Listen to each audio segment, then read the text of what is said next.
नमस्कार,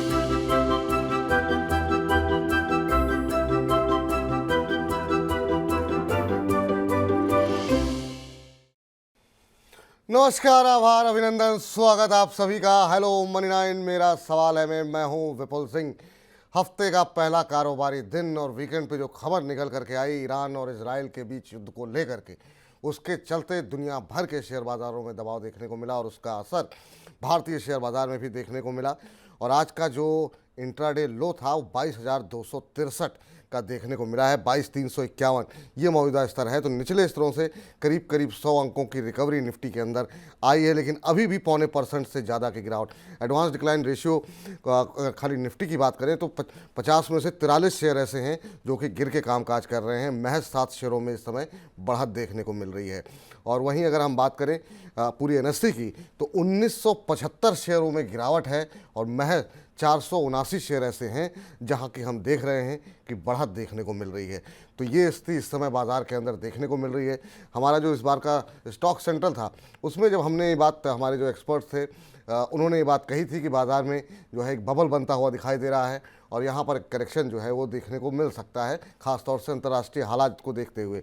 बहुत सारे हमारे दर्शकों की टिप्पणियाँ आईं और उन्होंने कहा कि किसी को कोई ज्ञान नहीं है, लेकिन देखिए बाज़ार जो है अपनी दिशा खुद तय कर लेता है। और हमारे जो आज के एक्सपर्ट हैं उन्होंने भी आपको लगातार जो है ये चेताया हुआ है कि बाज़ार में अब थोड़ा सा जो है कॉशियस अप्रोच के साथ आगे कामकाज करना चाहिए, चुनिंदा शेयरों में, अच्छे शेयरों में निवेश करना चाहिए।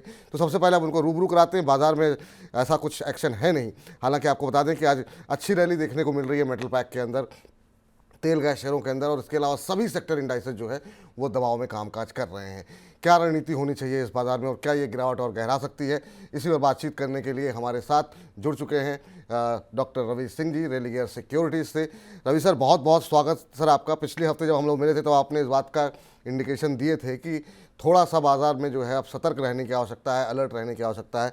आज की जो गिरावट है, क्या इससे कोई पैनिक आता हुआ भविष्य में देख रहे हैं, या आपको लगता है कि एक तरफा रैली थी, थोड़ा बहुत करेक्शन तो बनता है? और ख़ास तौर से अब जो अंतर्राष्ट्रीय स्थिति देखने को मिल रही है उसको देखते हुए, पहले रूस यूक्रेन और उसके बाद से अब इजराइल और के बीच में, ईरान के बीच में जो युद्ध चल रहा है, क्या ये एस्केलेट होती हुई चीज़ें दिखाई दे रही हैं? आपको लगता है कि जो बड़े मुल्क हैं वो मैनेज कर लेंगे, शांति बरकरार हो जाएगी? देखिए, जब भी कोई पार्टी की शुरुआत होती है या कुछ ऐसा होता है तो पहले ढोल बजता है। ढोल बजता है तो 2 4 10 लोग इकट्ठा ही हो जाते हैं ये देखने के लिए, सुनने के लिए। विपुल जी, सही समय पर सही चीजें करना बहुत जरूरी है। आपकी टाई का कलर आज ये बता रहा है कि मार्केट बेयरिश है और आगे अभी बेयरिश थोड़ा सा रहेगा। मैंने थोड़ा सा रेड कम पहना है, इसका मतलब है कि चुनिंदा शेयरों में आप बने रहिए, उसमें डरने की जरूरत नहीं है। और जो ढोल बजा रहे हैं, जो आप चैनल्स देख रहे हैं, बंद कर दीजिए सारे चैनल को देखना। कल शाम से मैं देख रहा था, मुझे लग रहा था जितना इजराइल और ईरान में युद्ध नहीं हो रहा उससे ज्यादा तो युद्ध हमारे मीडिया चैनल्स वाले यही करा देंगे और बम ही डाल देंगे। उससे ज्यादा निफ्टी में इम्पैक्ट आया, बाकी मार्केट में तो कोई इम्पैक्ट आया नहीं है। सो गलत अफवाहों से बचें और स्टॉक स्पेसिफिक अच्छे फंडामेंटल स्टॉक ले रखें। लल्लू पंजू स्टॉक अगर ले रखें तो डरने की जरूरत है। अब यहां पर क्या स्टॉक आप गिरेगा, क्या बढ़ जाएगा? मैं एक एग्जांपल लेता हूं। आज आप पावर काउंटर की आपने बात करी। आप सर यहां पर देखिए, निफ्टी में अगर आपको याद हो लास्ट वीक जब आया था तो मैंने आपसे कहा था कि आपके स्टॉक के पोर्टफोलियो में जिन स्टॉक्स में 10% का मुनाफा आ रहा है उन स्टॉक से थोड़ा बहुत प्रॉफिट बुक कर लीजिए। क्यों? क्योंकि दोबारा मौका मिलेगा आपको बाय करने का। कितने पे? 5% मिल जाए तो बहुत बढ़िया, अगर 5 से 6% आ जाए तो सुपर। और अगर उतना नहीं आता है तो कोई बात नहीं, नई राह पर चलेंगे, नए स्टॉक लेंगे, चुन चुन के स्टॉक को फॉलो करेंगे। और लेकिन इस सब में पैनिक की सिचुएशन जरूरत नहीं है। और जो जितना ढोल सुनते हैं ना, जितना तेज बजता है, पास जाके देखिए तो तमाशा उतना ही बेकार सा कभी कदार नजर आता है। अब इसराइल और आपने ईरान की बात करी, दोनों की जरूरी है बात करना, क्योंकि लोग इस समय उसको समझने की कोशिश कर रहे हैं। बड़े बड़े मैं भी कल एक पैनल पे बैठा हुआ था, इतने बड़ी बड़ी बातें करी जा रही थी कि मैं भी डर गया कि कल क्या मार्केट सब सच में इतना बड़ा करेक्शन आ जाएगा कि कल ही 18,000 का लेवल निफ्टी दे देगा। तो देखिए, सबकी अपनी अपनी इच्छाएं हैं, मार्केट को समझना जरूरी है। और इस युद्ध से एक चीज होगी। पहली बात, युद्ध ने किसी का भला नहीं किया। आपके सामने रशिया और यूक्रेन का एग्जाम्पल है। रशिया आज बहुत बुरी स्थिति में है, सपोर्ट की जरूरत है। अब आ जाते हैं भारत पे। भारत के रशिया से संबंध अच्छे हैं, तेल हम जिनसे परचेज करते हैं वो रशिया है। ईरान तेल देता है लेकिन चाइना को ज्यादा देता है, उसकी पॉलिसीज यूएस के हिसाब से ज्यादा है, तो हमें पेन लेने की क्या जरूरत है। अब पाकिस्तान युद्ध करे तो पाकिस्तान अगर अब वहां की इकोनॉमी खराब हो रही तो इंडिया सिर्फ उसको सांत्वना ही दे सकता है, बाकी थोड़ा बहुत कुछ मदद कर सकता है। वही हालात कुछ है कि इस समय जो सबसे ज्यादा पेन होना चाहिए वो यूएस के होना चाहिए, चाइना को होना चाहिए, क्योंकि ज्यादातर चाइना तेल परचेज करता है। दूसरी तरफ ये बेसिक नंबर कहीं आपको गूगल पे नहीं मिलेंगे, डोंट वरी, ना कोई आपको वक्ता यहाँ पर ये बताते हुए मिलेगा, इसलिए आपको समझना जरूरी है कि इम्पैक्ट क्या होगा। यूएस के मार्केट ऑलरेडी हमें दिखा चुके हैं। भारत में जो है वो फेस्टिवल सीजन चल रहा है स्टॉक मार्केट के हिसाब से। क्यों मैं फेस्टिवल कह रहा हूँ, उसका रीजन है क्योंकि यहाँ पर इलेक्शन है, 19 से इलेक्शन शुरू हो जाएंगे। रोज इलेक्शंस को फॉलो करेंगे, मार्केट में उतार और चढ़ाव दिखेगा, लेकिन बड़ी गिरावट के कोई संकेत नहीं। 10% मार्केट करेक्ट हो जाए तो बहुत बढ़िया, 12% करेक्ट हो जाए तो समझिए कि लॉटरी लग गई स्टॉक को बाय करने की। अब रिटर्न कितना मिलेगा इलेक्शन तक देखते हैं, तो 20-25% के रिटर्न पे अगर बैठने वाले हो तो ये सब क्या फर्क पड़ने वाला है, और इतना कुछ खास इम्पैक्ट है नहीं। मुझे ऐसा लगता है ओवर जो है वो न्यूज का इम्पैक्ट है। कम देखिए, कम समझिए, कम सुनिए, लेकिन अपना डटे रहिए। डटे रहिए बाजार के अंदर, ये फिलहाल सलाह निकल करके आती हुई। जहां पर आपको मुनाफा मिल रहा है ठीक ठाक, तो एक बार के लिए आधा मुनाफा बुक कर लें या पूरा मुनाफा बुक कर लें, नीचे फिर मौका मिलेगा फिर एंट्री कर लें। ये फिलहाल सलाह निकल करके आती हुई। राम रतन जी से बातचीत कर लेते हैं, हमारे साथ हमारे आज के पहले दर्शक जुड़े हुए हैं। राम रतन जी को नमस्कार। नमस्कार सर। नमस्कार सर। कैसे हैं राम रतन जी? सर बहुत बढ़िया सर, बहुत बढ़िया। चलिए ऐसे ही आप बढ़िया रहिए सर। आप लोगों के सर इस प्रोग्राम से सर बहुत हेल्प मिलता है सर, और अरे सर, हमेशा और आगे देखने की इच्छा जागृत होती है सर। अरे सर बहुत बहुत धन्यवाद, बहुत बहुत शुक्रिया। पहले आप हमारे दर्शक हैं आज के, और शुरुआत इतनी अच्छी हुई है तो उम्मीद करते हैं कार्यक्रम का समापन भी और शानदार होगा। बताइए क्या प्रश्न पूछना चाह रहे हो? बिल्कुल। जी जी, कहाँ से बोल रहे सर हैं? मेरे पास, मैं ये जगदलपुर बस्तर डिस्ट्रिक्ट छत्तीसगढ़ से बोल रहा हूँ सर। अच्छा अच्छा, बहुत अच्छी बात है सर। हाँ, क्या प्रश्न क्या है आपका? सर हमारे पास आरबीजेड ज्वेलर्स के 150.35 पैसे पे 170 शेयर्स हैं सर। अच्छा, किस रूप के क्या भाव में बताया आपने? 150 का भाव? 150 रुपये 35 पैसे। अच्छा अच्छा, आज तो काफ़ी गिरावट है सर यहाँ पर। कितने समय होल्ड हाँ कर सर, सकते हैं आज वैसे? तो सर ये वैसा कुछ सोचे ही नहीं है। 5-7 साल भी होल्ड कर सकते हैं, जितनी बोलिएगा। कुछ सलाह अगर पॉजिटिव रहा तो मैं 5-10 साल भी होल्ड कर सकता हूँ, उससे उससे कोई दिक्कत नहीं है सर। चलिए ठीक है, पूछते हैं यहाँ पर रवि जी की क्या राय है। आज हालांकि इसी क्षेत्र से जुड़ी हुई एक कंपनी है सेंको ज्वेलर्स, वहाँ पर Q4 के जो नंबर्स आए काफ़ी इंकरेजिंग हैं। अभी हम बढ़ेंगे स्टॉक्स में, उसको डिस्कस भी करेंगे। वहाँ काफ़ी शानदार मूव देखने को मिल रहा है, लेकिन हाँ यहाँ पर दबाव है। पिछले 5 दिनों में करीब 10% का करेक्शन देखने को मिला है, और अगर हम देखें तो पिछले 1 महीने में मात्र 1-2% के आसपास की रैली रही है।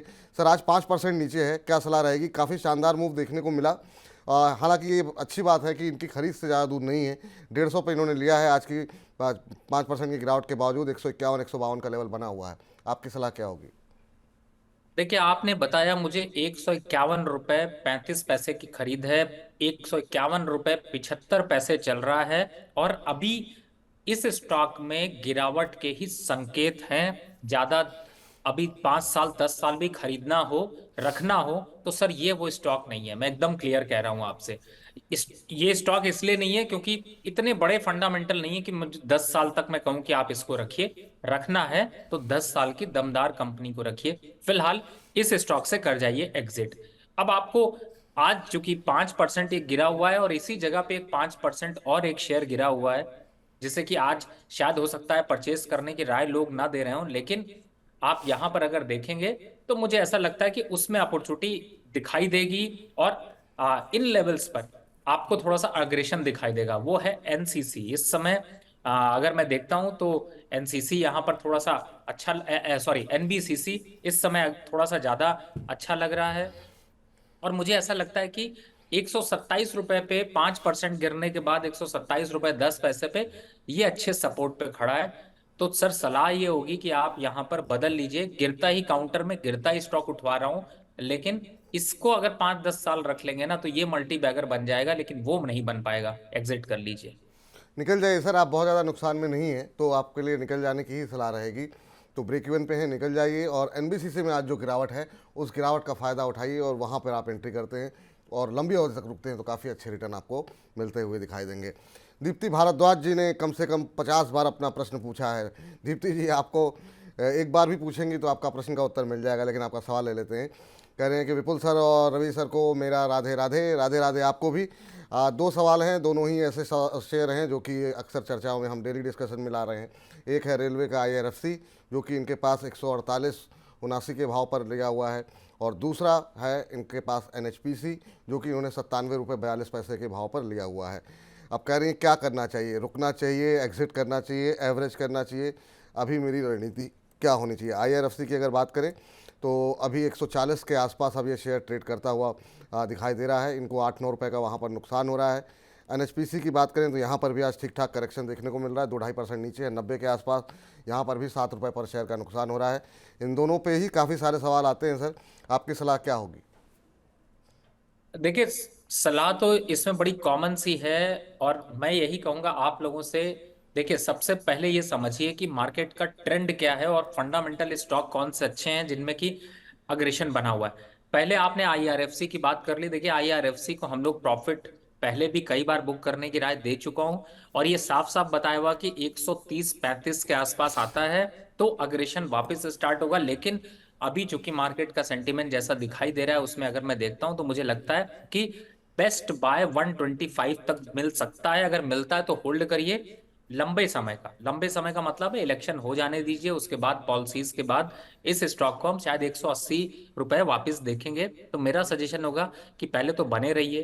दूसरा, अगर खरीदना है तो कहाँ खरीदना है, पहले जल्दबाजी मत करिए खरीदने की। मैं बार बार आप लोगों से कह रहा हूं, आप यहां पर वेट करिए। अगर आपको लगता है कि नहीं मुझे यहां पर मैं निकल जाऊं और वापस 130 के आसपास आएगा तो ले लूं, तो आप ये भी कर सकते हो। लेकिन अगर आप कर रहे हो तो इसको ध्यान रखना मिस ना हो जाए, क्योंकि इसमें मोमेंटम बहुत फास्ट आ सकता है। दूसरा स्टॉक NHPC। देखिए, NHPC मैंने पहले भी रिकमेंड किया कि अगर 88 रुपए आया तो मैं बाय रिकमेंडेशन देना शुरू करूंगा। कहां तक दूंगा? 82 रुपए तक। कहां पर रुकूंगा?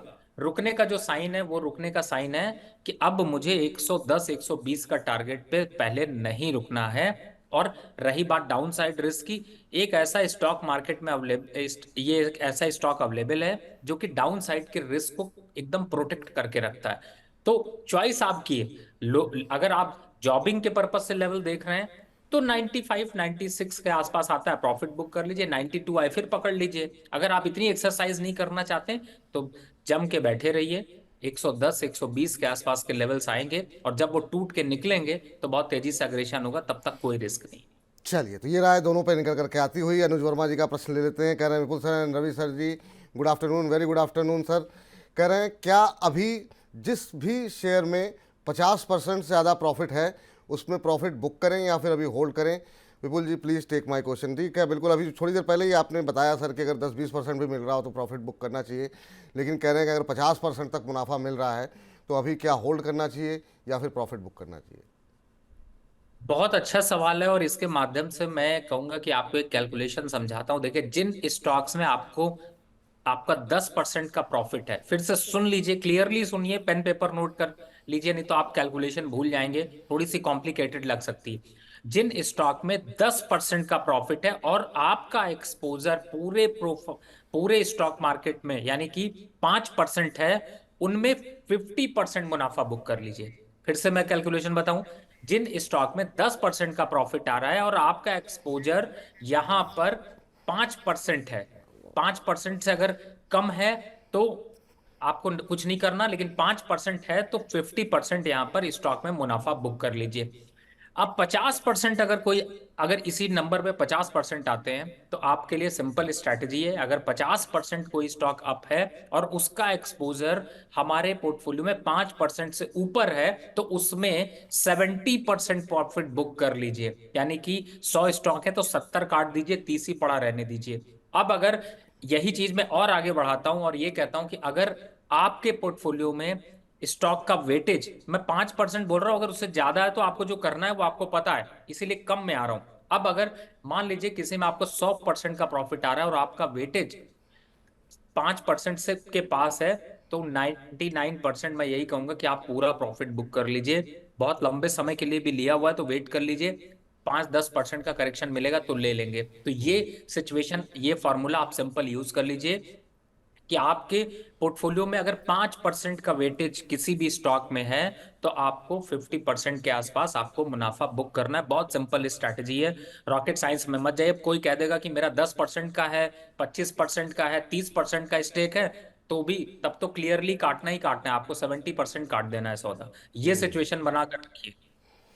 चलिए इस बीच अगले दर्शक का सवाल लेते हैं, और इस बीच हम अपने दर्शकों को बता दें कि करीब 950 के आसपास दर्शक हमें इस समय खाली यूट्यूब के माध्यम से लाइव देख रहे हैं, और हमारे ऐप पर, हमारे बाकी सोशल मीडिया पे, फेसबुक पर भी बड़ी संख्या में दर्शक हमारे साथ जुड़ रहे हैं। तो आप सभी दर्शकों का बहुत बहुत शुक्रिया, और आप सभी से हम कहना चाहेंगे कि ज़्यादा से ज़्यादा इस लिंक को जो है वो शेयर कीजिए, ताकि ज़्यादा से ज़्यादा लोगों तक सही जानकारी, सटीक जानकारी पहुंच सके, और लोग शेयर बाज़ार में अपने जोखिम को इस गिरावट के माहौल में प्रोटेक्ट कर सकें और बेहतर रिटर्न पा सकें।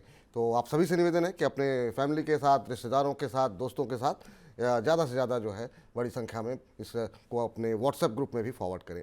चलिए आगे बढ़ते हैं, और ज़रा अगली दर्शक हमारी हैं वंशिका चेटवानी जी। करी नमस्ते सर। नमस्कार मैम। करी मेरे पास नाल्को के शेयर हैं 181 शेयर, 138 रुपये के भाव पर। क्या करना चाहिए? प्रॉफिट बुक करें या होल्ड करें या सेल करके किसी और को बाय कर लें? 5-6 महीने से लेकर के साल भर का व्यू है। आज तो अच्छी रैली है मैम नाल्को के अंदर, और अभी हम इसको बजिंग में भी डिस्कस करेंगे, लेकिन आपका सवाल ले लेते हैं। नाल्को पे आज खबर ये है सर, ये जो एलएमई ने रोक लगा दी है रशिया के मेटल प्रोडक्ट को लेकर के, और उसके बाद से आज हम देख रहे हैं नाल्को में काफ़ी शानदार मूव देखने को मिला है। 2.25% के आसपास ऊपर इस समय नाल्को का शेयर 183 का भाव यहाँ पर देखने को मिल रहा है, और इन्होंने 138 पे लिया हुआ है। तो अच्छे खासे प्रॉफिट में ये यहाँ इनको मुनाफा मिल रहा है। पिछले कुछ दिनों में जो मेटल शेयरों में चमक लौटी है, क्या ये अभी और बढ़ती हुई दिखाई देगी? कोई ट्रेलिंग स्टॉप लॉस देंगे इनको, या फिर मुनाफा बुक करने की सलाह देंगे?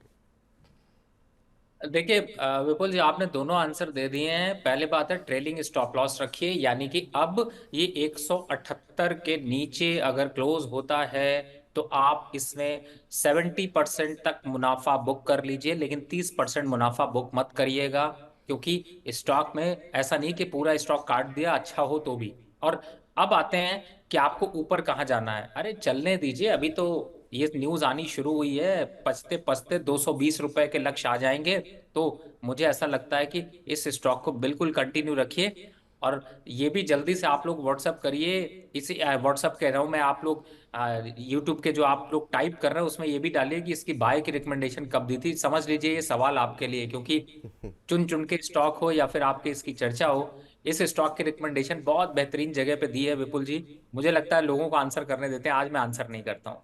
चलिए ठीक है, दर्शकों के विवेक के ऊपर है, और देखते हैं उनकी याददाश्त कितनी मजबूत है। चलिए आगे बढ़ते हैं, और आनंद हमारे साथ जुड़े हुए हैं। आनंद जी को नमस्कार। नमस्कार जी, जय महाकाल। जय महाकाल। आनंद जी कहाँ से बोल रहे हैं, पहले तो ये बताइए। सर मैं शिमला हिमाचल प्रदेश से बात कर रहा हूँ। शिमला हिमाचल प्रदेश। चलिए बहुत बढ़िया खूबसूरत जगह से बोल रहे हैं, और जब भी वहाँ जाना होता है तो बिल्कुल एकदम प्राकृतिक सौंदर्य देख करके जो है दिल खुश हो जाता है। तो आनंद जी सब आनंद में चल रहा है? जी सर, एक्चुअली कुछ समय पहले मैंने टाटा स्टील परचेज किया था, बट मैंने अपसाइड पे कर लिया था एक्चुअली ना। अच्छा। तो ये 440 शेयर्स की मेरी परचेज है 167.35 के भाव पे। अच्छा, 167 के भाव पे अभी आप होल्ड कर सकते हैं इसे? इसे सर मैं 4 से 8 महीना होल्ड कर सकता हूँ, ऐसे कोई प्रॉब्लम नहीं है। बाकी फ्लेक्सिबल हो सकता हूँ, जैसे भी आप रिकमेंड करेंगे। चलिए 5-6 महीने आप होल्ड कर सकते हैं। अभी आपको 5-6 रुपये का नुकसान हो रहा है। 167 के आसपास आपने लिए हुए हैं, और अभी 161 का भाव देखने को मिल रहा है। मेटल पैक में अच्छी मजबूती है। टाटा स्टील नीचे है, क्योंकि ख़ासतौर से जो एल्यूमिनियम है उसमें हम देख रहे हैं कि काफ़ी अच्छा मोमेंटम बनता हुआ दिखाई दिया है कीमतों के अंदर। सर हालांकि इसमें भी अच्छी रैली रही है, पिछले एक महीने में 13-14% के आसपास रिकवर हुआ है टाटा स्टील का शेयर। अभी क्या करना चाहिए? 4-5-6 रुपये के नुकसान पे हैं, थोड़ा ऊपर ले लिया इन्होंने। सर आपकी क्या सलाह रहेगी? सर देखिए, ऊपर या नीचे का भाव तो आप प्रेडिक्ट नहीं कर सकते, लेकिन आपने एंट्री करी, ये बहुत बढ़िया बात है। स्टॉक बहुत अच्छा है, आपने सही जगह लिया है, ऐसा नहीं है कि आपने गलत लिया है। हाँ, आपने बहुत बढ़िया बात कही कि आप 5-6 महीने वेट कर सकते हैं, और 6 महीने अगर वेट करते हैं तो मुझे लगता है 185 के लेवल पे हम चर्चा करेंगे। बस एक चीज का ध्यान रखिए, अगर थोड़ा पैसा आपके पास इकट्ठा हो जाए और आपको 152 और 155 के लेवल मिल जाते हैं, तो एवरेज करना मत भूलिएगा, मतलब थोड़ा बहुत ऐड ऑन कर लीजिए और कहीं और मत देखिएगा कि कोई नए शेयर में जाएं, इसी में रहिए। मुझे लगता है अच्छा मुनाफा भी देगा और आप अच्छे प्रॉफिट में भी निकलेंगे और अच्छे से आपका पोर्टफोलियो भी चमकेगा। चलिए अगले दर्शक का प्रश्न लेते हैं। अरुण कुमार जी का प्रश्न है, कह रहे हैं नमस्कार विपुल जी एंड रवि जी। विपुल जी आपका न्यू हेयर स्टाइल बहुत बढ़िया लग रहा है। चलिए बहुत बहुत शुक्रिया सर, बहुत बहुत धन्यवाद, आप लोग इतना क्लोजली मॉनिटर करते हैं। चलिए आपने 2-3 सवाल भेजे हैं सर, लेकिन मैं अभी एक पे ही चर्चा करते हैं क्योंकि बहुत सारे लोग फिर बाद में नाराज़गी जाहिर करते हैं। BEL पे डिस्कशन कर लेते हैं। रक्षा क्षेत्र से पे जुड़ी हुई कंपनी पे अब आज के कार्यक्रम में हमने चर्चा नहीं की है। 300 शेयर इन्होंने ले रखे हैं और 200 रुपये की खरीद है। आपकी तरफ से भी सर यहाँ पर पहले जो है रिकमेंडेशंस आ चुकी हैं और काफ़ी लोगों ने अच्छे रिटर्न भी BEL में कमाए हैं। आज 1.25% के आसपास की मजबूती है, 236, 237 ये मौजूदा स्तर देखने को मिल रहा है। इन्होंने 200 के आसपास लिए हुए हैं, तो इनको भी 35-36 रुपये पर शेयर का मुनाफा यहाँ पर मिल रहा है। कहाँ पर इन्हें मुनाफा बुक करना चाहिए? 245 और 255 के लक्ष्य इजिली दिखाई दे सकते हैं। तो मुझे ऐसा लगता है कि परचेज प्राइस आपका इतना अच्छी जगह पे निकल चुका है कि अब उसमें कुछ गुंजाइश बनती नहीं है। लेकिन अगर आपको रिस्क दिखाई देता है तो 225 के नीचे ही रिस्क दिखाई देगा। तो मुझे लगता है मुनाफा बढ़ने दीजिए, 255 के आसपास आता है तो विपुल जी को वापस से तंग करिएगा और तब देखिएगा कि विपुल जी के अगर हेयर स्टाइल में कुछ चेंजेस होंगे तभी कुछ स्टॉक को चेंज करेंगे, नहीं तो कंटिन्यू करेंगे। जी चलिए, इस बीच 1000 से ज़्यादा 1015 लोग जो है हमें इस समय खाली यूट्यूब के माध्यम से देख रहे हैं और उम्मीद करते हैं कि आप लोग इस काफ़ी तेज़ी के साथ संख्या बल को बढ़ाते रहेंगे ताकि मनी 9 के कंटेंट का फ़ायदा ज़्यादा से ज़्यादा लोगों तक पहुंच सके। चलिए आगे बढ़ते हैं और अगले दर्शक का प्रश्न लेते हैं और ये सवाल हमें भेजा गया है राजू मैती जी की तरफ से। राजू मैती जी कह रहे हैं इंडिया बुल्स रियल एस्टेट के शेयर इन्होंने ले रखे हैं, 144 रुपये की इनकी खरीद है। आगे क्या करें? आज हालांकि रियल्टी शेयरों की अच्छी खासी पिटाई हुई है, लेकिन हाँ पिछले कुछ दिनों से लगातार हम देख रहे थे कि रियल्टी शेयरों में काफ़ी अच्छा मूव यहाँ पर देखने को मिलता हुआ दिखाई दे रहा था। अभी क्या करना चाहिए सर? इंडिया बुल्स के शेयर इन्होंने ले रखे हैं हाउसिंग फाइनेंस के और जानना ये चाह रहे हैं कि मुझे क्या करना चाहिए करंट लेवल के ऊपर। आपकी सलाह क्या रहेगी? देखिए, मुझे शब्द नहीं मिल रहे विपुल जी। जी ये क्यों इन्होंने आई बुल के प्रमोटर बन रहे हैं? क्योंकि इस स्टॉक में तो कोई दम है नहीं, ना तो जी फंडामेंटल इसके अच्छे हैं ना टेक्निकल अच्छा है। और दूसरा, कुछ दिन पहले ही मैंने साफ साफ रिकमेंड किया है कि अब आपका समय पूरा हो चुका है। आप रियल्टी काउंटर से जितने स्टॉक्स में आपको प्रॉफिट आ रहा है, टाटा बाय बाय कर लीजिए। टाटा बाय बाय क्यों कर रहा हूं? क्योंकि सोशल मीडिया में कई लोग टाटा बाय बाय वाला याद होगा आप लोगों को। तो यहां पर रियल्टी काउंटर से प्रॉफिट बुक कर लीजिए। आई बुल हाउसिंग फिलहाल मेरी रिकमेंडेशन है कि आप इससे एग्जिट कर जाइए, बहुत ज्यादा कुछ दम नहीं दिखाई देता। इसकी जगह पे 2 स्टॉक्स मैंने रिकमेंड किए हैं जो लोग रियल्टी काउंटर इंफ्रास्ट्रक्चर में जुड़े रहना चाहते हैं। एक है IRB इंफ्रा और दूसरा है GMR इंफ्रा। इन दोनों पे शिफ्ट हो जाइए, बाकी जल्दी निकल जाइए, नहीं तो फिर कहीं ना कहीं से आपको जो है वो और लॉस बढ़ता हुआ नजर आएगा। और रियल्टी काउंटर में आप प्रॉफिट बुक करने का समय हो गया, नोट कर लीजिए, हाईलाइट पे डाल लीजिए। चलिए, तो ये राय फिलहाल निकल करके आती हुई जो स्टॉक आपको रिकमेंड किए गए हैं उन पे आप नज़र बना कर रखिए। चलिए इस बीच सिराज साहब से बातचीत कर लेते हैं, हमारे साथ अगले दर्शक हैं। सिराज साहब नमस्कार, अस्सलाम वालेकुम सर। सिराज जी आवाज़ मिल रही है आपको? हाँ सर, आवाज आ रही है। हाँ हमको थोड़ी सी कम आ रही है आपकी आवाज़ जी। बताइए सर, कहाँ से बोल रहे हैं आप? सर मैं बिहार मसूरी से बोल रहा हूँ। अच्छा, बिहार से बोल रहे हैं, चलिए बहुत अच्छी बात है। क्या सवाल है सर आपका? सर साउथ इंडियन बैंक है जो हम 28 रुपये 35 पैसे खरीदे हुए हैं और कितनी गिरावट इसमें आई है? 28 रुपये 35 पैसे पे आपने साउथ इंडियन बैंक ले रखे हैं। हाँ हाँ, कितने समय होल्ड कर सकते हैं सर? 3-4 महीने। 3-4 महीने। अभी जो राइट इशू आया था उसमें अप्लाई किया था क्या आपने? नहीं सर। नहीं किया था, कोई बात नहीं। चलिए, ये शेयर में भी अच्छा मोमेंटम बनता हुआ दिखाई दिया था, तब तक राइट इशू की खबर आ गई। अब जिन लोगों ने राइट इशू में अप्लाई नहीं किया उनके लिए थोड़ी सी मुश्किल की बात ये हो गई कि उधर PSU बैंक्स में थोड़ा सा एक तो सेंटिमेंट भी थोड़ा सा बदला है, और दूसरा उनकी लागत जो है थोड़ी सी, अब शेयर राइट इशू के बाद से शेयर में जो है हम थोड़ा दबाव भी देख रहे हैं। अभी क्या करना चाहिए सर इनको? अभी 27.90 के आसपास शेयर ट्रेड कर रहा है। आज पीएसयू बैंकों में थोड़ा दबाव है, 1.5% नीचे, साउथ इंडियन बैंक भी। आपकी सलाह सर? देखिए, राइट इशू में अप्लाई नहीं किया, कोई बात नहीं, कोई बहुत बड़ी कुछ चेंजेस नहीं आए और ये स्टॉक का रिस्क रिवॉर्ड रेशियो बेहतर है। 24, 25, 26, 27, 28, 30 कुछ भी खरीद लीजिए। अगर आपका व्यू यहाँ पर 6 से 8 महीने मिनिमम और लॉन्ग टर्म का अगर आपका 1 से 2 साल का है तो हम जल्दी चर्चा डबल पे करेंगे। तो मुझे ऐसा लगता है रिस्क आपका है नहीं। स्टॉक एक सस्ता सा, बहुत आप पेनी स्टॉक ढूंढते हैं, ऐसा पेनी स्टॉक्स खरीदिए जो प्राइस से पेनी हो लेकिन फंडामेंटल से दमदार हो। तो मुझे ऐसा लगता है कि आपको यहाँ पर इस स्टॉक में बने रहना चाहिए। एवरेज करना है, 25 रुपए मैंने बताया उन लेवल्स पर आता है। आप थोड़ी क्वांटिटी यहाँ पर इंक्रीज कर लीजिए। चलिए, ये सलाह निकल करके आती हुई। नीतू त्यागी जी कह रही हैं बीएल के शेयर के बारे में बताइए। अभी थोड़ी देर पहले बात की है नीतू जी, और उम्मीद करते हैं जब आप कार्यक्रम को दोबारा देखेंगी तो आपको आपके प्रश्न का उत्तर मिल जाएगा। तुषार रस्तोगी जी आईएफएल फाइनेंस के ऊपर सवाल कर रहे हैं सर।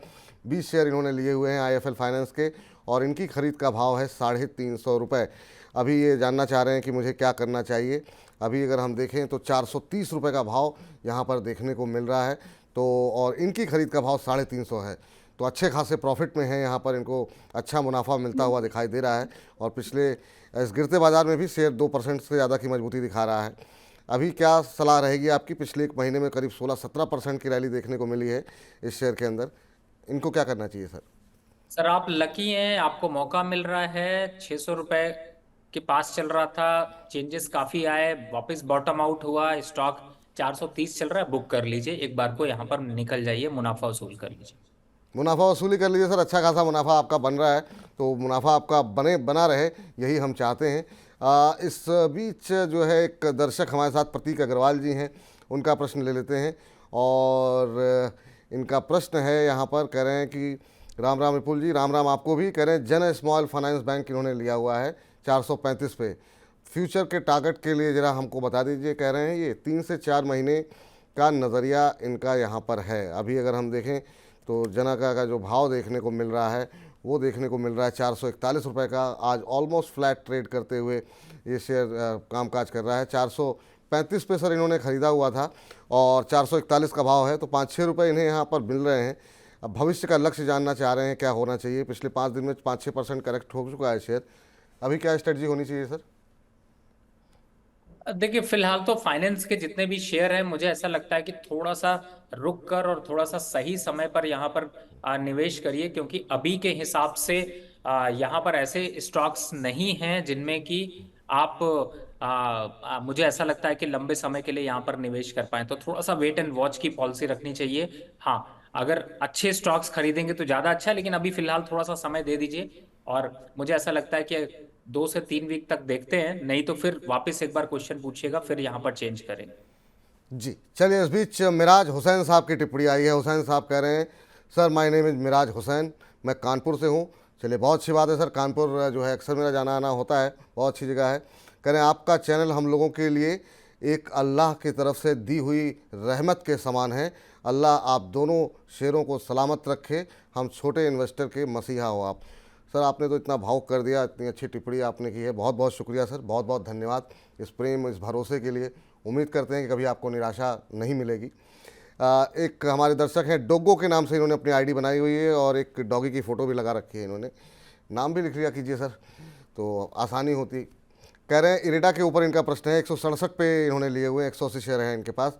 कह रहे हैं कि एग्ज़िट कर लें क्या ये 200 तक जाएगा, ये इनका प्रश्न है सर। 200 के लक्ष्य के लिए ये अभी निवेश किया हुआ है, अभी क्या करना चाहिए? इरेडा में काफ़ी वोलेटाइल काउंटर रहा है, आज 4-4.5% नीचे है, या तो ऊपर रहता है या नीचे रहता है, और दोनों ही स्थितियों में ऐसा नहीं रहता है कि आधे % की ऊंचाई या गिरावट हो, सीधे 4-4-5-5% का मूव यहाँ पर देखने को मिलता है। अभी क्या करना चाहिए सर? देखिए, मुझे ऐसा लगता है कि यहाँ पर थोड़ा सा करेक्शन एक दिखा सकता है और 140-145 के भाव तक आ सकता है। उन लेवल्स पर आता है तो कुछ सोचेंगे, लेकिन अभी फिलहाल इस स्टॉक को 145 के रिस्क से होल्ड करके रखिए। रही बात, देखिए आपने चूंकि जिस लेवल पे खरीदा है 200 तक के लक्ष्य तो नहीं, लेकिन 180 आपने दोबारा देखा वहीं से गिरा है, तो मुझे लगता है 180 आता है तो रिव्यू करिएगा। ठीक, 180 आता है तब रिव्यू कीजिए, ये आपके लिए फिलहाल सलाह है। रियाजत अली साहब का सवाल आया है, कह रहे हैं हेलो मनी नाइन, मेरे पास 20 शेयर हैं, त्रिवेणी टरबाइन के शेयर इन्होंने ले रखे हैं 541 रुपये 90 पैसे के भाव पर। एक और कंपनी पे सवाल पूछा है, पर अली साहब माफ़ी चाहेंगे, बाकी दर्शकों के भी सवाल फटाफट ले लेते हैं वरना लोग फिर नाराज़गी जाहिर करते हैं। 541 542 के ऊपर इन्होंने लिया हुआ है सर, अभी क्या करना चाहिए?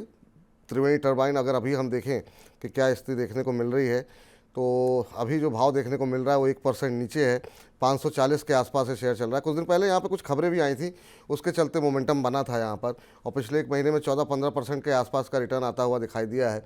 पिछले 6 महीने में करीब 47% का रिटर्न। आपकी सलाह क्या रहेगी सर त्रिवेणी टरबाइन को लेकर के? देखिए, त्रिवेणी टर्बाइन इस समय अभी थोड़ा सा करेक्टिव मोड में है, एंड अभी मुझे ऐसा लगता है कि थोड़ा सा आपको यहाँ पर एग्जिट करने की राय दूंगा। और अगर स्टॉप लॉस फॉलो करना चाहते हैं तो 520 के स्टॉप लॉस यहाँ पर फॉलो कर सकते हैं, और कोई भी पुल बैक आता है तो यहाँ पर निकलने की कोशिश करें। मुझे ऐसा लगता है विपुल जी, इस समय जो टरबाइन का मूव है वो इनके अगेंस्ट चल रहा है, तो फिर एक बार को यहाँ पर एग्जिट की राय होगी। अगर ये लेवल्स टूट जाते हैं तो पुल बैक में अगर आता है 560 के आसपास आता है तो भी यहाँ पर एग्जिट की राय होगी। नहीं तो आप अगर एग्जिट अभी करते हैं तो चुन चुन के स्टॉक का वेट कर लीजिए। 3 स्टॉक्स देने वाला हूं जो कि आपके लॉस को रिकवर कराएंगे, प्रॉफिट बढ़ाएंगे। ठीक, चलिए तो कार्यक्रम के आखिर तक बने रहिए और वहाँ पे आपको आपके प्रश्न का उत्तर जो है वो मिल जाएगा। चलिए इस बीच अगले दर्शक का प्रश्न लेते हैं, और वितु राय जी का प्रश्न आया है टाटा मोटर्स को लेकर के। टाटा मोटर्स को लेकर के कह रहे हैं 300 शेयर इन्होंने लिए हुए हैं 324 के भाव पर। कह रहे हैं कि क्या जैसे गिरावट है उसमें क्या अभी निकल जाना बेहतर रहेगा या फिर रुकना चाहिए? आज मेरा प्लीज़ सवाल ले लीजिए। सवाल आपका सर, ऐसा मत बोलिए वितु राय जी, आपका प्रश्न अक्सर कार्यक्रम में शामिल किया जाता है। इसके अलावा इसी शेयर पर अश्विन बरूड़े जी का सवाल भी है सर। इन्होंने जो है 249 के रेट पे लिया हुआ है, इनकी खरीद की रेट थोड़ी कम है और इनके पास 32 शेयर हैं, और ये कह रही हैं अश्विनी जी कि मैं इसमें 1 लाख रुपए अभी और निवेश भी करना चाहती हूँ, तो मुझे प्रॉफिट बुक करूँ या फिर मैं ऐड कर लूँ, ये जानना चाहती हैं। टाटा पावर। देखिए, मुझे ऐसा लगता है कि टाटा के स्टॉक्स में वैसे कुछ ज्यादा छेड़छाड़ करने की जरूरत नहीं लग रही है, क्योंकि थोड़ा सा यहाँ पर प्रॉफिट बुकिंग आएगी, लेकिन जब चाल आएगी तो अभी लंबी आएगी। तो मुझे लगता है कि इलेक्शन के बाद ही कुछ प्रॉफिट बुक करने का सोचना चाहिए। जहां तक लेवल्स को बता दूं, जब तक टाटा मोटर 900 के ऊपर है तब तक अच्छा अग्रेशन है, और 1250 तक के लक्ष्य जा सकते हैं। छोटे मोटे मूव यहाँ पर नीचे कर सकते हैं, लेकिन मुझे लगता है कि उन लेवल से घबराने की जरूरत नहीं है। तो मुझे लगता है कि आपको वेट करना चाहिए। चलिए तो आपको वेट करना चाहिए, ये सलाह फिलहाल निकल करके आती हुई। और नेशनल एयर कुरियर के नाम से इन्होंने अपनी आईडी बनाई हुई है और इनका नाम है शाहवाज। ठीक है, नमस्कार विपुल जी, माय नेम इज शाहवाज। नमस्कार आपको भी सर।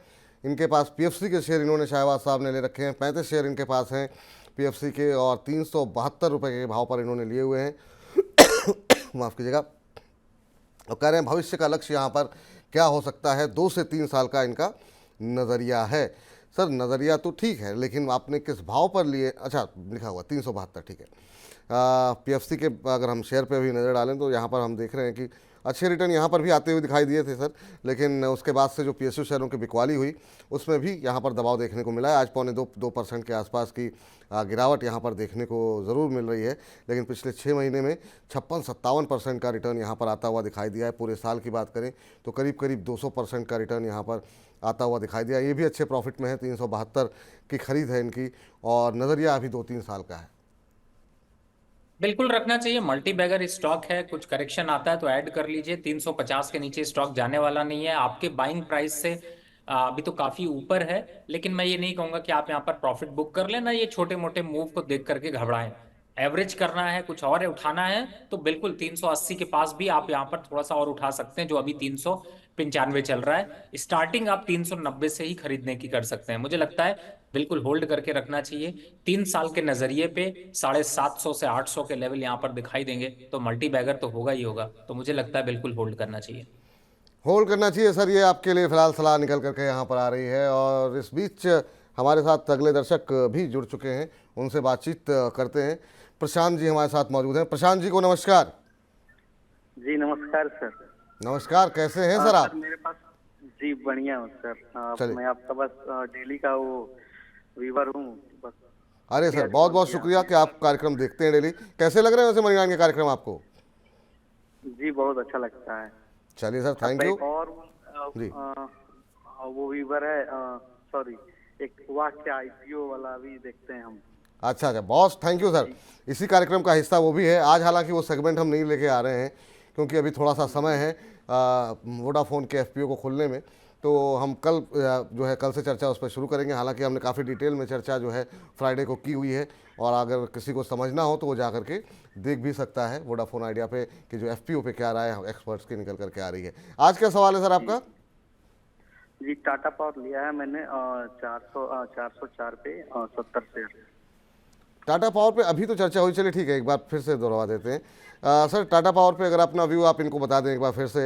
हालांकि मुझे लगता है कि शायद इन्होंने सुना होगा, लेकिन फिर भी आप एक बार बहुत संक्षेप में रिपीट कर दें सर। देखिए, टाटा पावर में भी एक मोमेंटम यहाँ पर अच्छा ही रहेगा और अपसाइड टारगेट 550 का है। 420 415 के लक्ष्य अगर मिलते हैं तो दोबारा बाय करके चलें, मुझे लगता है होल्ड करें। होल्ड करने की सलाह आपको दी जा रही है। और प्रज्वल जी का सवाल है, प्रज्वल जी का सवाल है बैंक ऑफ बड़ौदा को लेकर के। 60 शेयर इन्होंने लिए हुए हैं, 271 के भाव पर बैंक ऑफ बड़ौदा के शेयर इनके पास हैं। जानना चाह रहे हैं कि अभी भविष्य इसका क्या दिखाई दे रहा है बैंक ऑफ बड़ौदा का। तो अभी देख रहे हैं हम 263 264 रुपये का भाव यहाँ पर देखने को मिल रहा है। 1.5% के आसपास की गिरावट यहाँ पर देखने को मिल रही है। इनको 6-7-8 रुपये के आसपास का नुकसान। बीच में काफ़ी विवादों में रहा था सर बैंक ऑफ बड़ौदा का शेयर। अभी क्या करना चाहिए, क्योंकि काफ़ी सारी कंट्रोवर्सी कुछ निकल करके आई थी, कुछ एक एक्शन भी लिए गए थे बैंक के खिलाफ। अभी अगर हम देखें तो पिछले एक महीने में 3-4% के आसपास का पॉजिटिव रिटर्न यहाँ पर अवश्य देखने को मिला है। लेकिन ओवरऑल आपकी बैंक पर राय क्या है? विपुल जी, आप धीरे से लास्ट में आपने ऐसा वर्ड ऐड कर दिया कि पूरे बैंक का व्यू देना पड़ेगा, लेकिन फिलहाल बैंक ऑफ बड़ौदा का देता हूं। देखिए, इस समय बैंक ऑफ बड़ौदा थोड़ा सा कंसोलिडेट कर रहा है, लेकिन बेस्ट बाय लेवल बनते हैं 245, 255, 260। ये 3 लेवल नोट कर लीजिए। तीनों लेवल पे अपने ऑर्डर्स को डालकर रखिए। अपसाइड टारगेट 350 रुपए के लेवल्स आपको दिखाई देंगे आने वाले एक साल में। तो मुझे ऐसा लगता है कि स्टॉक में अपसाइड जाने के लिए बहुत कुछ है, नीचे जाने के लिए बहुत कम है। तो इन लेवल्स पर आप लंबे समय की पोजीशन बना रहे हैं तो बिल्कुल पकड़ कर रखिए, क्योंकि दूसरा अगर देखा जाए तो एसबीआई के बाद जो अग्रेसिव बैंक दिखाई दे रहा है अपने साइज के हिसाब से वो यही। चलिए, इस बीच 11:15 के आसपास दर्शक हमें जो है वो इस समय यूट्यूब के माध्यम से लाइव इस समय सिर्फ यूट्यूब पर देख रहे हैं, और इसके अलावा हमारे ऐप पर और हमारे सोशल मीडिया पेजेस पे भी बड़ी संख्या में दर्शक जुड़ रहे हैं। तो बहुत बहुत धन्यवाद हम सभी दर्शकों का कि लगातार आप लोग बड़ी संख्या में कार्यक्रम के साथ जुड़ रहे हैं और लोगों को ऐड कर रहे हैं। ऐसे ही ज़्यादा से ज़्यादा लोगों तक इस कार्यक्रम को पहुंचाने में हमारी मदद कीजिए। लियो जी कह रहे हैं इरकॉन को भूल ही गए सर आज आप। चलिए हम पूछ लेते हैं इरकॉन के बारे में। लेकिन हाँ, यही लोग जब हम थंब लगाते हैं, टाइटल जाता है, तो शाम को 8 बजे कहते हैं आप एक ही तरह के शेयरों को डिस्कशन में ला रहे हैं। आप लोगों के इतने सवाल आते हैं पीएसयूज़ को लेकर के, पावर क्षेत्र को लेकर के, रेलवेज़ को लेकर के, तो हम डिस्कस क्या करेंगे? हम भी वही डिस्कस करेंगे जो आप हमसे पूछेंगे। चलिए, इरकॉन पे सर आपका व्यू जानना चाहते हैं। ये कह रहे हैं कि आज इस पर डिस्कशन नहीं हुआ, तो एक टिप्पणी दे दीजिए सर अपनी आप। 200 के जितना पास मिल जाए उतनी खरीदारी कर लीजिए। 195 का स्टॉप लॉस डालिए। टारगेट 280 रुपए का है। आने वाले एक 8 महीने का टारगेट यही है। बीच में थोड़ी बहुत उथल पुथल देखने को मिलेगी, लेकिन डरने की जरूरत नहीं है। चाहे जो भी सिचुएशन अभी दिखाई दे, लेकिन ये स्टॉक्स दमदार स्टॉक है जो कि चलता हुआ नजर आएगा। चलता हुआ नज़र आएगा। तो ये फिलहाल राय इरकॉन पे नज़र पे आती हुई। और सुनील बिष्ट जी कह रहे हैं कि नमस्ते विपुल जी एंड रवि जी। नमस्कार आपको भी सर। कह रहे हैं मैं मुंबई से आपका शो रेगुलर देखता हूं।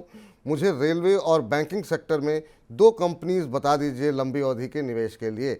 अभी भी सर इसको लेकर के एक जो फैसिनेशन है लोगों के अंदर वो बना हुआ है, रेलवे को लेकर के, पीएसयूज़ को लेकर के, बैंकों को लेकर के। क्या उत्तर देंगे आप सुनील बिष्ट जैसे तमाम हमारे दर्शकों का जो ये जानना चाहते हैं कि भाई इतनी रैली आ चुकी है, सही शेयर चुने कैसे, और ख़ासतौर से उनमें जहां पर कि लगातार वो खबरें पढ़ रहे हों? देखिए, मैंने बताया ना कि बहुत ज्यादा न्यूज मत पढ़िए, बहुत ज्यादा सोशल मीडिया पे मत देखिए।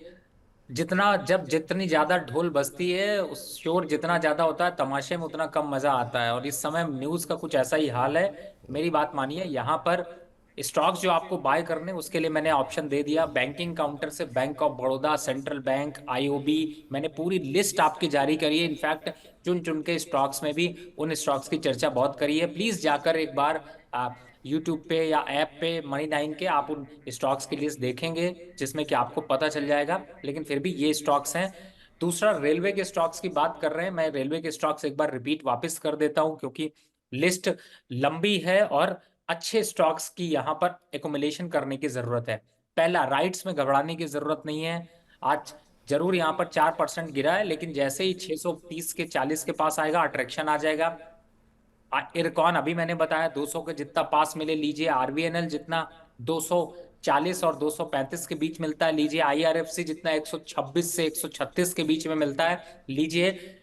टेक टेक्स इंफ्रा यहाँ पर 97 के पास चल रहा है, जितना 95 के पास मिलता है लीजिए, कोई प्रॉब्लम नहीं। JWL इसको अगर देख रहे हैं तो 350 के पास। तो रेलवे के सारे ही काउंटर लगभग रिकमेंडेशन पे हैं, जिनको कि आप अग्रेसिव तरीके से बाय कर सकते हैं।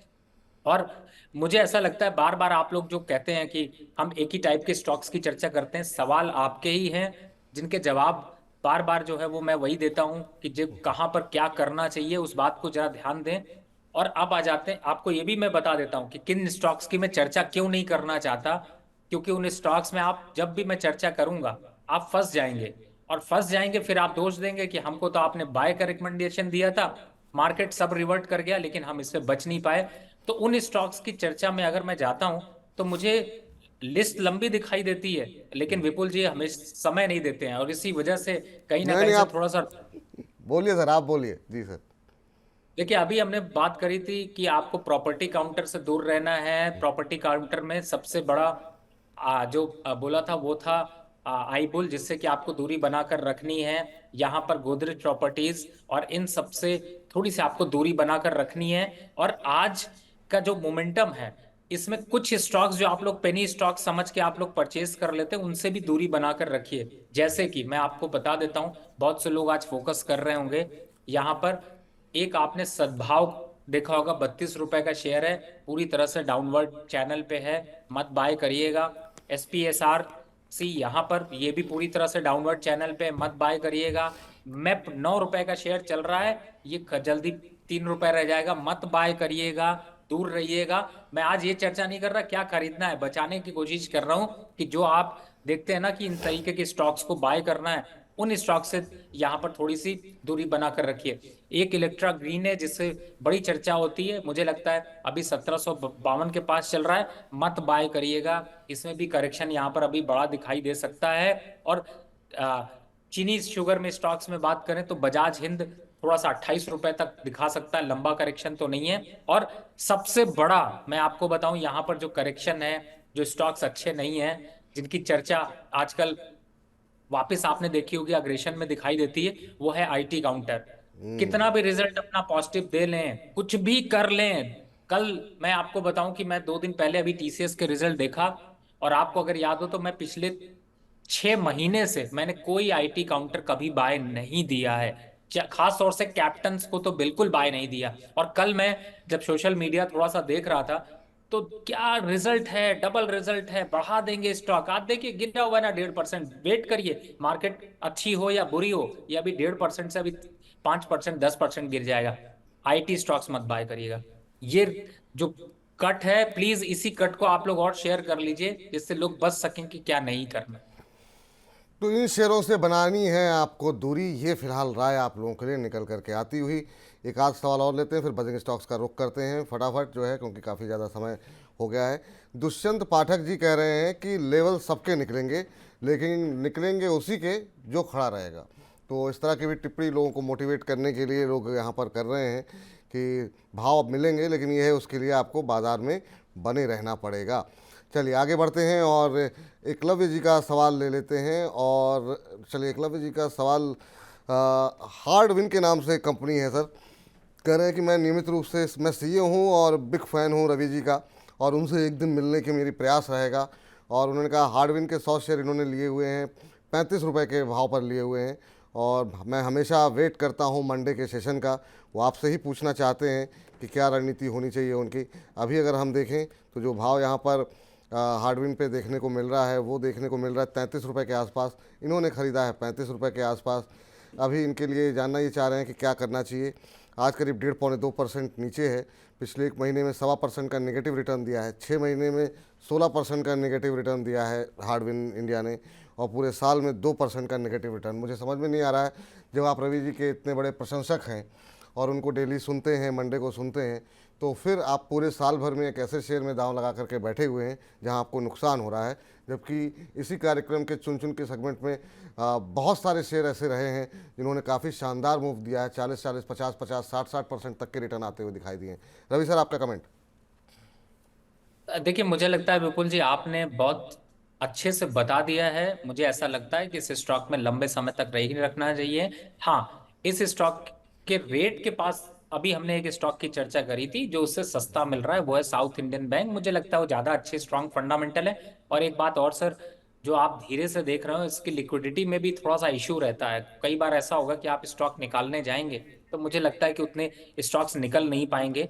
हाँ, जो सेंटिमेंट यहाँ पर खराब हो सकता है, अगर 30 के नीचे गया तो ये स्टॉक 22 के लक्ष्य दिखा सकता है। तो ये थोड़े हालात हैं, लेकिन अगर 30 के नीचे नहीं है तो आप चाहे आज, चाहे कल, चाहे परसों धीरे धीरे करके आपके रेट के ऊपर निकल जाए तो प्रॉफिट बुक कर लीजिएगा, रास्ता बदल लीजिएगा। ये नहीं कहूंगा कि आज ही के दिन सारा कुछ कर डालिए। जब तक 30 खड़ा है तब तक इस स्टॉक में जान है। 30 टूटने के बाद जान पूरी तरह से निकलती हुई नजर आएगी। तो मुझे लगता है कि आप इस लेवल का ध्यान रखें और बेटर होगा कि अच्छे स्टॉक्स में निवेश करें। और होलसेल डिस्ट्रीब्यूशन में एक कंपनी है, लेकिन मुझे ऐसा लगता है कि एज टू अपडेट अभी उतना नहीं है, जिस वजह से लास्ट क्वार्टर में इतना इम्पैक्ट आया और उसका एक इम्पैक्ट यहाँ पर नेगेटिव ट्रेंड में देखने को मिल रहा है।